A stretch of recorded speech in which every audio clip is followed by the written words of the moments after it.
Hey guys, it's KJ from Forward Life Coaching, and today I changed my scenery a little bit. You'll see some of my Carolina stuff in the background because I spent 4 amazing years at the University of North Carolina at Chapel Hill. And while there, I met Reggie Clark. He is a former NFL player, but he is also a former UNC football player. Today, we're going to talk a little bit about triumph and unexpected triumph. So this is the wildest thing. I'll tell you a little bit about Reggie, and then I'll tell you the wildest thing. Okay. So anyway, Reggie, he went to high school in Charlotte, North Carolina, and I can't remember the name. Providence Day School. Am I correct? That's it. Okay, Providence Day School in Charlotte, North Carolina. And while at Providence Day School, he played. He was all-state in 3 sports: basketball, football, and baseball. And his senior year, he was actually recruited to play for the Toronto Blue Jays, play professional baseball, but instead he chose football and he chose to go to UNC Chapel Hill. While at UNC Chapel Hill, he played 4 different positions in 4 years. So when you're talking about transition and changing and unexpected success, because at the end, he actually found his groove and found his position. That is one of, once again, the successes of Reggie Clark. And he graduated in 1990. In 1992, he went to play for the Montreal Machine, WLAF League. In 1993, he played for the Toronto Argonauts, Canadian Football League. 1994, Pittsburgh Steelers. 1995 and 1996, he played for the Jacksonville Jaguars.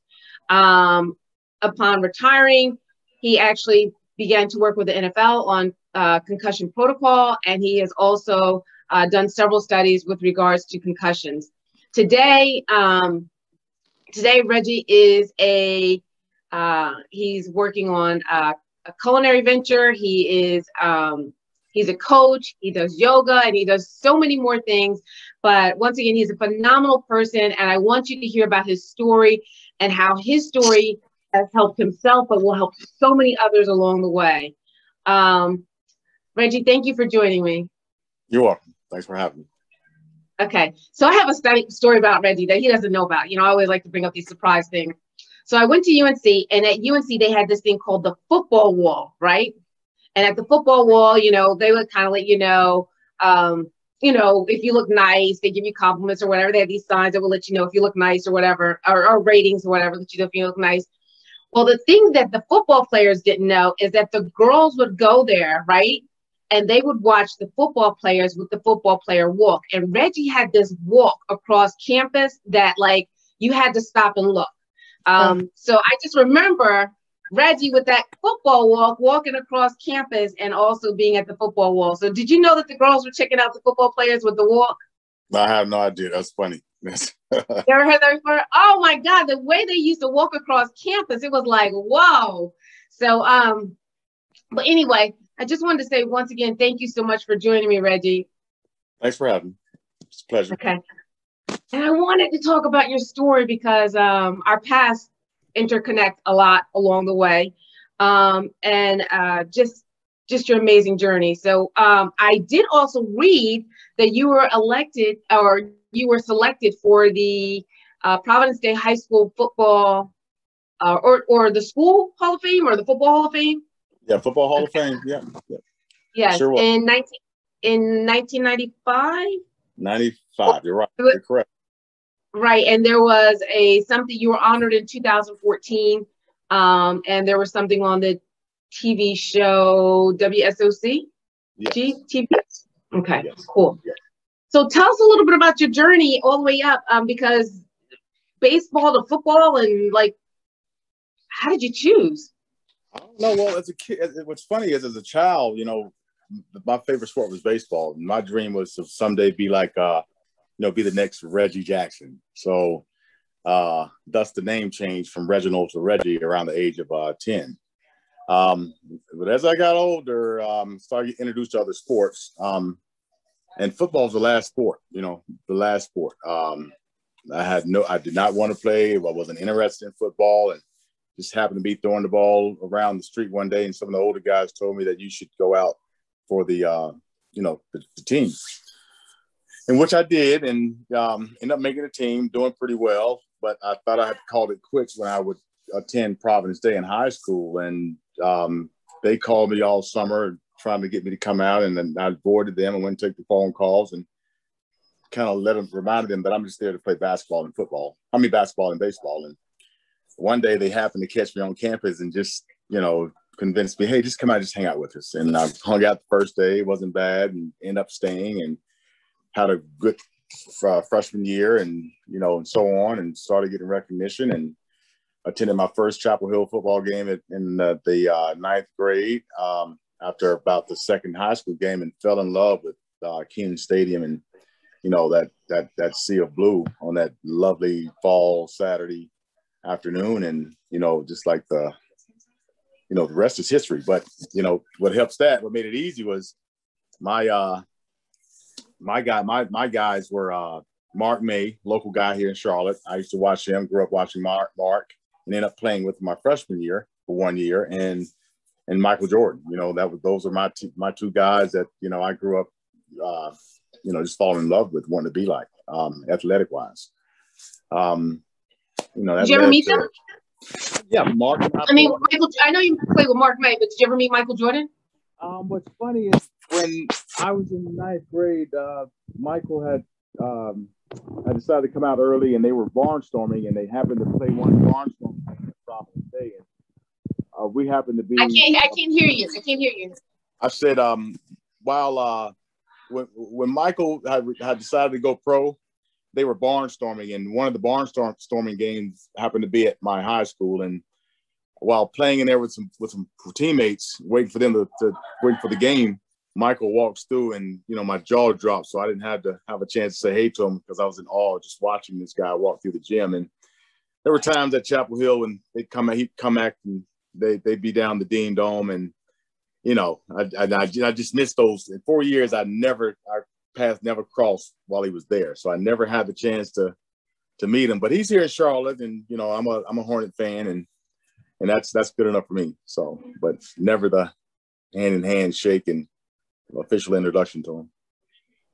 Wow, that is so cool. All right, Michael, you hear this? You need to look out for Reggie, because you have a fan. You have a fan waiting to see that autograph, that photo on Facebook or wherever it may be.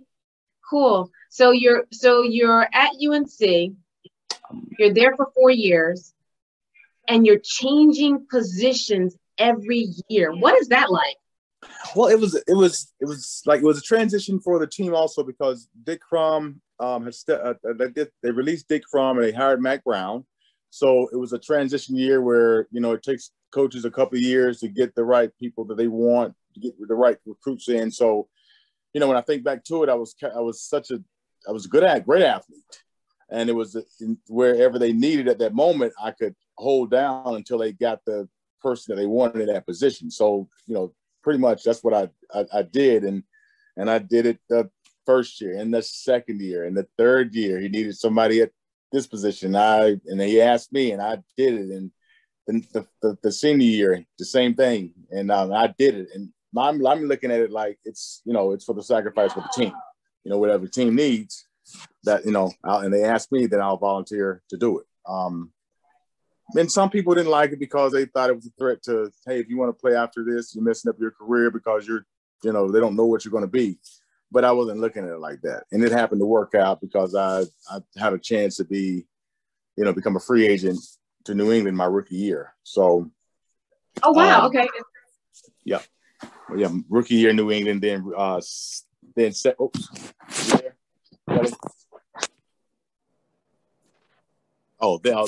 year, San Diego. And it would take me about 3 good years to really learn the position there. So it's like, you throw yourself in a NASCAR race, and, you're doing 200 miles per hour, and you've never really driven the car. But if you want to do it bad enough, you'll figure it out. And so that's what I had to figure out. And I figured it out. I got there. I was part of the 1%ers, and the experience was great. So, no regrets. And then after, so you did all the different positions in school. You did the different teams as a professional.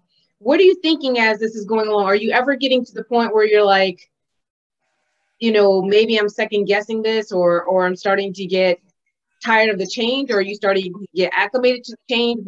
How was that making you feel? There were sometimes there were doubts, but once you step on that field, you can't have the doubts. You just have to, you go with it. And and that's what I did. You don't have time to really think about that while you're out there. And I just put myself in a position to where I was, I did as much as I could to make sure I would be there. And it's big business at its best, and like everything isn't for everybody, and so at times it's not that you're the best player, the best athlete there, but you have to be necessarily the best fit for the organization and the system that you're in. And I was able to dig out of bouncing around 6 teams. I was able to dig out my three major years to get me vested as an NFL player, and that's good enough because it benefits me to this day. And also you're able to really find out who you truly are. Like sometimes people are pushed into one position and that's all they know. So that when something else is offered, I'm talking about football, I'm talking about life, I'm talking about relationships, I'm talking about all kinds of other things, because they've only known one lane, then it becomes difficult when they're outside of that lane and there are changes or transitions or obstacles, etc., because they've never had that opportunity to be flexible, Exactly. in an arena. Exactly. So, and that's, go ahead. I'm sorry. No, you go. And that's exactly what it took for me to, the career to be over and to realize that, all the time it's not necessarily for you to be a star and a superstar and, have this long, illustrious career, but sometimes the lesson that you get from the game to be applicable to your life after the game. And what I took from that was that, the perseverance part, you're going to constantly fall down. How the saying goes, you may fall down 99 times, but you got to get up 100. Exactly. And so that's one of the main goals I took from that. And then just the relationships that you have, and you stay in that network, they could be beneficial as well. Like to this day, if it wasn't for a lot of the guys that I met, and specifically that the Tarheel Network, and in the NFL, but more so me being from the Carolinas, that benefited me the most. In all kind of ways, which we'll get to later on. Yeah, and you know what? I will tell you something. Being an only child, and my parents are deceased. And, I have very few cousins, but they're, doing their own life. I will tell you that Carolina has been just a phenomenal source of strength and support during this time, because I never feel alone. Do you know what I mean? Because I always have my Carolina family, right next door. And the depth of the resources just continues to blow me away. So God never leaves us alone. So yes, Carolina is phenomenal. As you see, like I said, you see my Carolina stuff right here. Indeed, I do. I wanted to ask you, so because you had the opportunity to focus on different positions, different cities, different teammates, different coaching styles, management styles, etc., do you think that a part of focusing on that may have made you, in some kind of way, focus a little bit less on some of your other health issues, like if you were having headaches or fatigue or whatever? It was kind of dismissed as, well, it's just a part of transitioning to another team, or it's just a part of learning this example, instead of there could be something deeper. Yeah, now, at this age, when I look back at it, of course, back then compared to today, the information that they had back then was, wasn't as prevalent as it is today and what they know about it. And then at a young age, you're not thinking about, hey man, I got a problem, maybe I need to get looked at. Your thoughts are, hey man, I got this opportunity, I need to take advantage of it. Okay, this next team's called. This is what I need to do if I'm going to go over here and make this team and get this contract. And like I say, you're young. And all this, testosterone filled young, youthful body. Mine always on, you know, is to get it. It's to go and to get it and to constantly be on to reach that goal. And you have all these people around you who are supporting you or encouraging you to get it going and not give up, you know, friends, family. Yes, indeed. And even it's overlooked by them if when the issues do start popping up. As a short story, a couple of years ago, I had lunch with some of my high school pals, and this one female, and she was sitting there. She says, "Reggie, you know, I saw you, and I think she said 97, and you were going up the escalator. I was going down. I saw you, and I yelled your name. I was excited, and I ran back up the elevator just to catch you, and you know, just to chat with you." And she said, "But as we talked, I noticed that something was wrong, but I didn't point it out. And when I left you, I said to myself, that wasn't the Reggie I know." And she was the first and only person that had let me know that she had saw symptoms back then.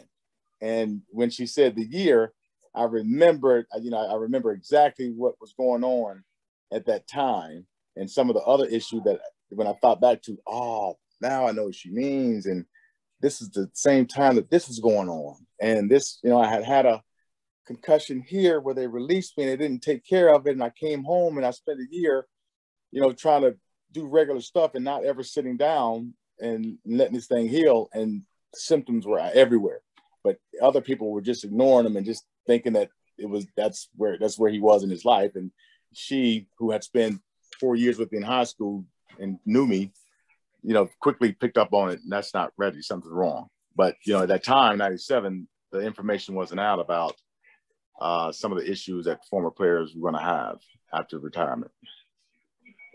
Well, Reggie, I mean, you know that I'm a survivor of a cerebral aneurysm. And basically, with my aneurysm, I went to the doctors 6 weeks in a row. So I was there 6 Fridays in a row, and they kept saying it's not that big of a deal, and you know, we can't do anything until it actually ruptures. And then I found out, you know, if it ruptures, there's a 50% chance of fatality. And one of the things that I think about now that my friends would always tell me as I was getting progressively worse, my friends from home, from high school that knew me would be like, "You're not like yourself." Right. My friends here in North Carolina would say, "You just need to rest," because they didn't know me. I mean, these are not friends from Carolina. These were neighbors and etc. Right. But it's really funny how the people who really knew me were forcing me and pushing me to do something else when I wasn't even, do you know what I mean? When I wasn't even of that mindset, when I didn't really realize how I was spiraling in a different way. Yes. Because of the aneurysm. Definitely. I can relate. Yes. And so I was reading, and I just want to throw out a little thing that I was reading that once again, said the 50% fatality, but sometimes people will go for a concussion or whatever it may be to get an MRI and a CAT scan. But an MRI and a CAT scan will show you if there's an active bleed. They don't show you how the brain is actually functioning. No, so exactly. If there isn't an active bleed, then they may say, well, you know what, Reggie, you're okay. It's time to go home. Do you know what I mean? You're completely healed. Yes. Oh, yes, definitely. Yes. Yes. I mean, yeah, I have the times where they take you through the quick test off the field where, you know, how many fingers, walk a straight line, you know, what day is it, who's the president, and, you know, throw you right back in. And that's not it. I mean, I recall a preseason game of getting hit and played and continued to play the whole game, and it didn't come out until the next day, you know, that some of the stuff had popped up, but you know, completed the game. But you know, so how did you go from you're okay to something's not okay? Like, what made you look into it? Like, why did you get tested, or did you? When I retired in '98, you know, I was living in Canada with my wife and son, and there were some issues there, but they weren't clear. I mean, I was noticing weird things, but I wasn't speaking up about it. I thought, oh, okay, maybe that's it. Which ended up forcing me to come back to Charlotte and kind of like leaving the relationship. Came home to Charlotte. I was in transition, so I was with my grandmother's house, which I'm not too far from now. And I had this project I was working on,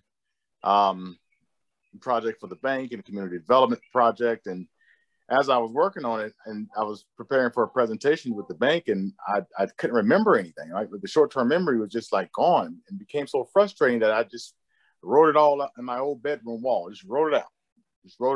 And my cousin coming upstairs and looking at me when he came to visit, like looking at me, walking back downstairs, telling my aunt. She comes upstairs.